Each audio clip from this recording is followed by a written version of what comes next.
Hello साथियों, नमस्कार। मैं शिवम कुमार, आपका अपने परिवार ब्राइट फ्यूचर विद उत्कर्ष में आपका हार्दिक स्वागत व अभिनंदन करता हूं। जैसा कि साथियों हमने जो है वर्णमाला कंप्लीट करवा दिया है, आप लोग अगली वीडियो में देख सकते हैं। पिछली वाली जो वीडियो प्लेलिस्ट में जाकर आप देख सकते हैं। और आज की जो क्लास होने वाली है ये होगी विराम चिन्ह। आप लोग समझेंगे कि विराम चिन्ह क्या होते हैं और इनका प्रयोग कहाँ कहाँ पर होता है। तो आइए देखते हैं, देरी ना करते हुए देखेंगे कि विराम चिन्ह क्या होते हैं। सबसे पहले देखेंगे कि विराम का मतलब क्या होता है। विराम का अर्थ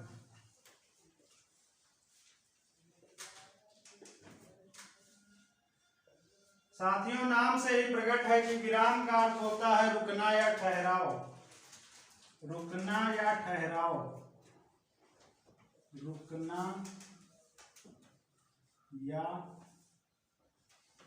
ठहराव। विराम का अर्थ होता है रुकना या ठहराव। और क्या कह सकते हैं कि वाक्य को लिखते समय, वाक्य को लिखते समय,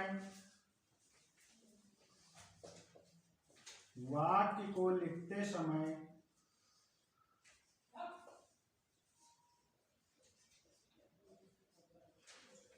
वाक्य को लिखते समय अथवा बोलते समय, अथवा बोलते समय,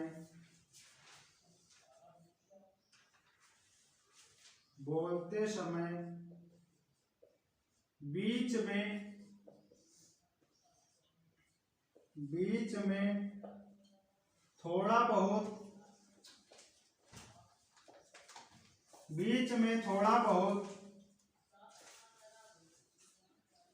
वाक्य को लिखते समय बीच में थोड़ा बहुत रुकना पड़ता है।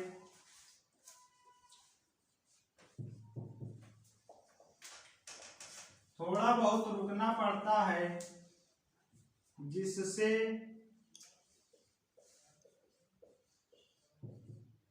भाषा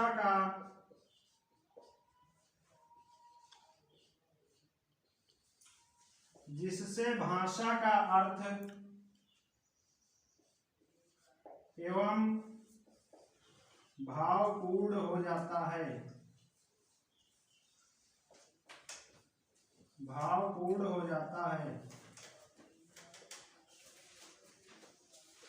तो आपने देखा विराम का अर्थ होता है रुकना या ठहराव। वाक्य को लिखते समय अथवा बोलते समय बीच में थोड़ा बहुत रुकना पड़ता है जिससे भाषा का अर्थ एवं भावपूर्ण बदल जाता है। इसे ही विराम कह सकते हैं। दूसरे शब्दों में ये भी कह सकते हैं कि लिखित भाषा में इस विश्राम या ठहराव को दिखाने के लिए कुछ विशेष प्रकार के चिन्हों का प्रयोग करते हैं। इन्हें ही विराम चिन्ह कहते हैं। तो आइए देखते हैं विराम चिन्ह।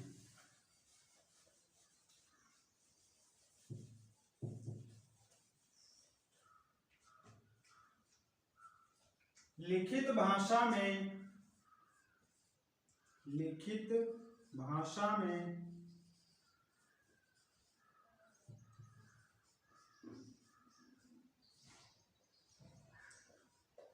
लिखित भाषा में इस विश्राम या ठहराव को दिखाने के लिए, इस विश्राम या ठहराव को दिखाने के लिए, ठहराव को दिखाने के लिए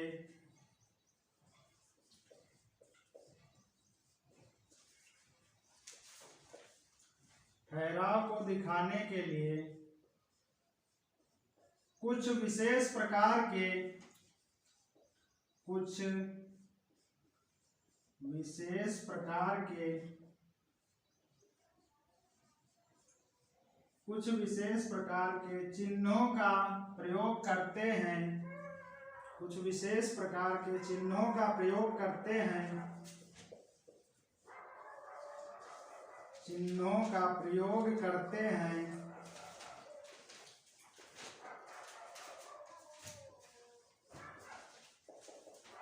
विराम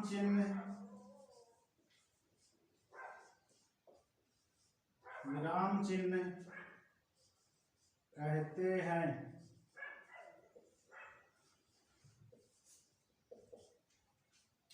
लिखित भाषा में इस विश्राम या ठहराव को दिखाने के लिए कुछ विशेष प्रकार के चिन्हों का प्रयोग करते हैं, इसे ही विराम चिन्ह कहते हैं। और देखिए दूसरे शब्दों में इसको और किस प्रकार से समझ सकते हैं, इसको आप लोग नोट करना चाहते हैं तो नोट भी कर सकते हैं।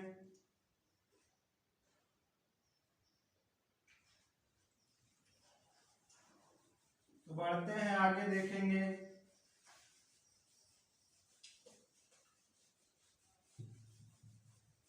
विराम चिन्ह और किसे कहा जाता है।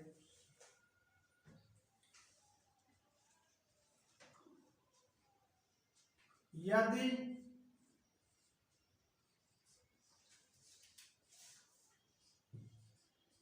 विराम चिन्ह का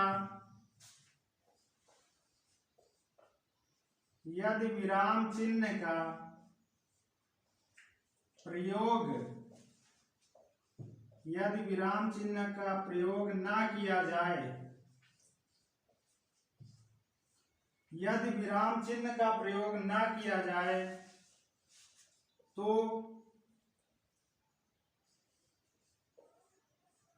अर्थ का अनर्थ हो जाता है। तो अर्थ का अनर्थ हो जाता है।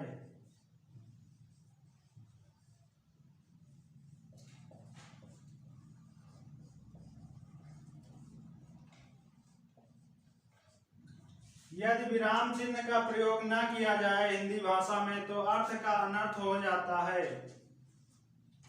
वैसे भी आप लोग देखते होंगे कि जो है आप ड्राइव कर रहे हैं जैसे और यातायात नियमों का उल्लंघन कर रहे हैं, चौराहे पर जो है रेड बत्ती जल रही है और आप क्रॉस कर रहे हैं, उस समय दुर्घटना हो सकती है। तो उसी प्रकार से जो हिंदी भाषा में भी है, यदि आप विराम चिन्हों का प्रयोग नहीं करेंगे तो उसका अर्थ अनर्थ बदल जाएगा। तो अब आगे देखेंगे कि इसके उदाहरण क्या क्या है, विराम चिन्ह को कैसे समझेंगे। तो इसको आप लोग नोट करना चाहें तो नोट भी कर सकते हैं।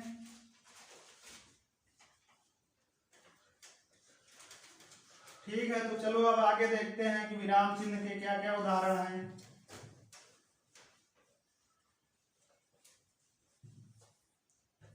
विराम चिन्ह के उदाहरण। विराम चिन्ह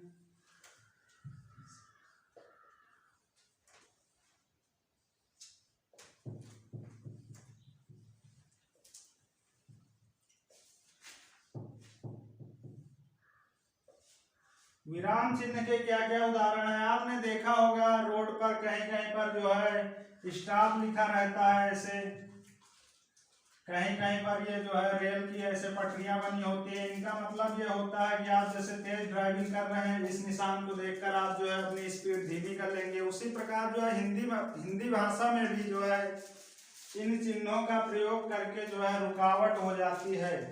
तो आइए देखते हैं कि कैसे जो है इसका एग्जाम्पल कौन कौन सा है। जैसे कि चौराहे पर खड़े यातायात नियंत्रक सिपाही को मुख्यालय से लिखित संदेश भेजा गया कि गाड़ी नंबर यूपी 410420 जो है रोड पर आ रही है, आपको कंट्रोल करना है। तो वहां से लिखित संदेश में क्या भेजा गया कि गाड़ी रोको मत जाने दो, गाड़ी रोको मत जाने दो।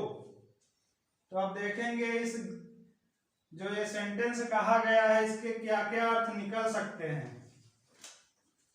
गाड़ी रोको मत जाने दो, गाड़ी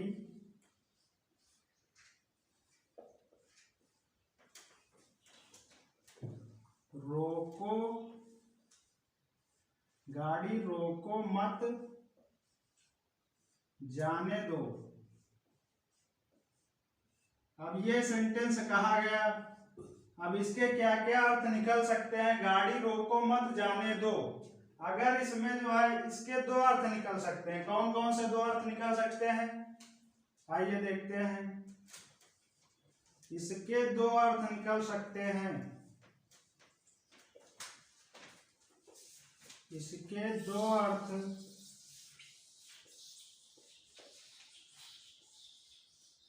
निकल सकते हैं।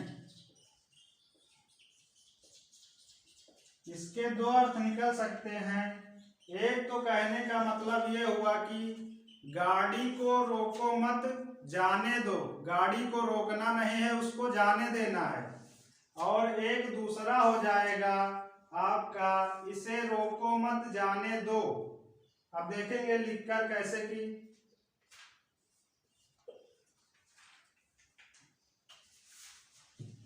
इसे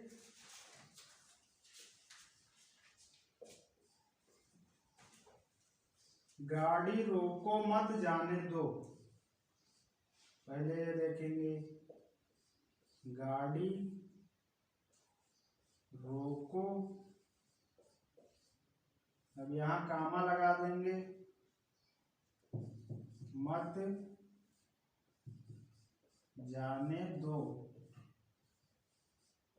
तो साथियों आपने क्या देखा कि गाड़ी रोको, अब थोड़ा सा रुक गए, मत जाने दो। इसका मतलब ये हुआ कि गाड़ी रोक लो और उसको जो है जाने मत दो।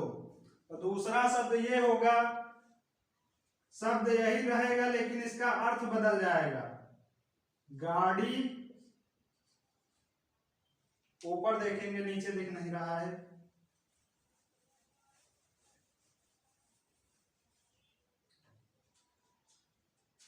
गाड़ी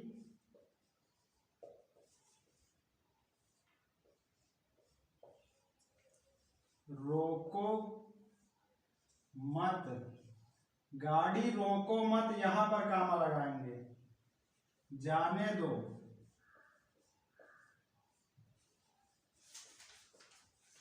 तो इसमें क्या देखा, गाड़ी रोको मत, जाने दो। कहने का मतलब यह है कि गाड़ी को रोकना नहीं है, उसको जाने देना है। और पहले वाले में आपने देखा, गाड़ी रोको मत, जाने दो।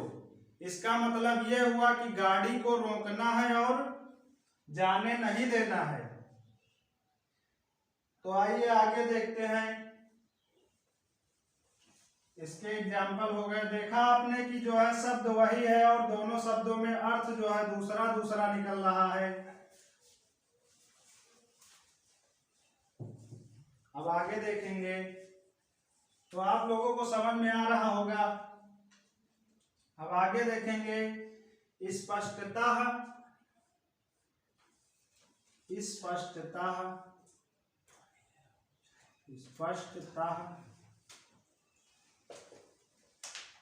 शब्द वही रहा, शब्द वही रहा, लेकिन, शब्द वही रहा लेकिन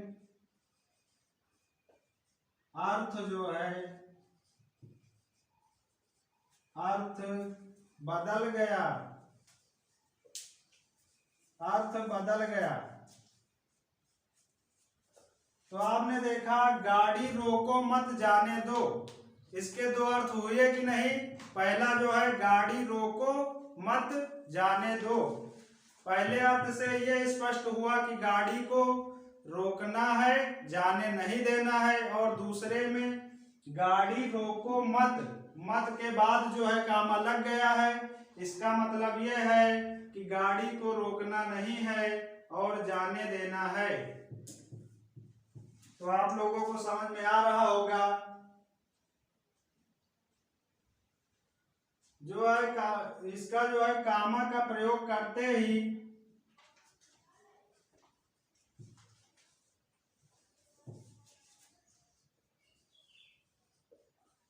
कामा का प्रयोग करते ही, प्रयोग करते ही अर्थ पूरा का पूरा बदल गया, पूरा का पूरा बदल गया।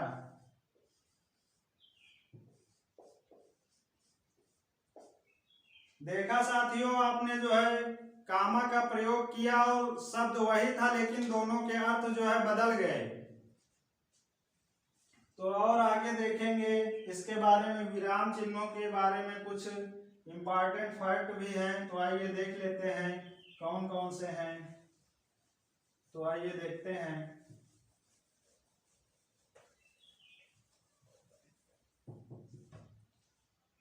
अंग्रेजी भाषा में विराम चिन्हों का प्रयोग तो पहले से ही होता आ रहा है, लेकिन जो है हिंदी भाषा में विराम चिन्ह को बढ़ावा देने का श्रेय किसको कहा जाता है? अंग्रेजी भाषा में विराम चिन्हों का प्रयोग तो पहले से ही होता आ रहा है, लेकिन हिंदी भाषा में विराम चिन्हों का बढ़ाने का श्रेय जो है आचार्य महावीर प्रसाद द्विवेदी को दिया जाता है। ये लाइन लिख लो, बहुत इंपॉर्टेंट है। अंग्रेजी भाषा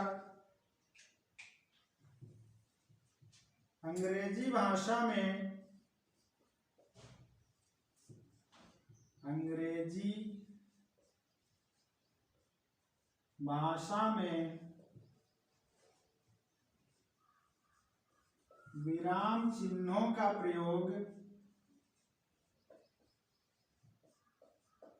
विराम चिन्हों का प्रयोग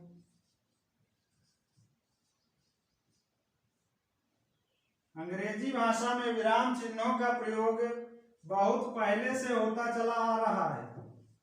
बहुत पहले से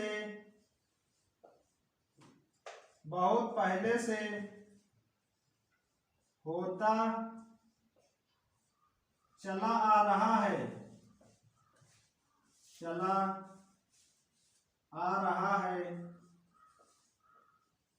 चला आ रहा है। किंतु हिंदी भाषा में विराम चिन्हों का बढ़ावा देने का श्रेय जो है आचार्य महावीर प्रसाद द्विवेदी को दिया जाता है। किंतु आगे लिखेंगे, किंतु हिंदी भाषा में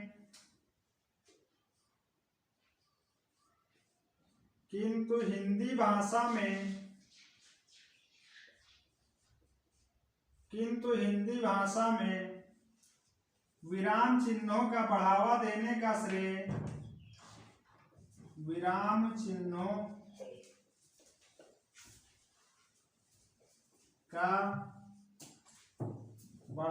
देने का श्रेय बढ़ावा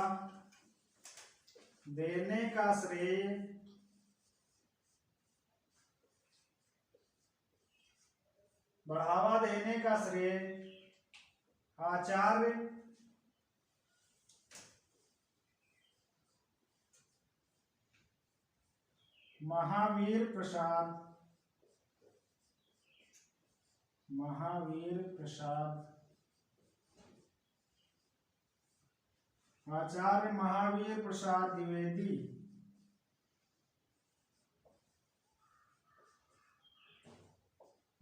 महावीर प्रसाद द्विवेदी को दिया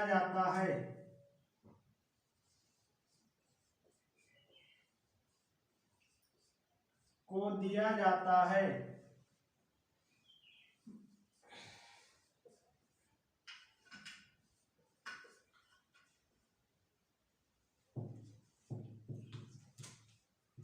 अंग्रेजी भाषा में विराम चिन्हों का प्रयोग तो बहुत पहले से होता आ रहा है, लेकिन हिंदी भाषा में विराम चिन्हों का बढ़ावा देने का श्रेय आचार्य महावीर प्रसाद द्विवेदी जी को दिया जाता है। और इन्होंने ही लेखकों एवं कवियों को विराम चिन्हों से अवगत कराया। आचार्य महावीर प्रसाद द्विवेदी जी ने ही लेखकों एवं कवियों को विराम चिन्हों से अवगत कराया।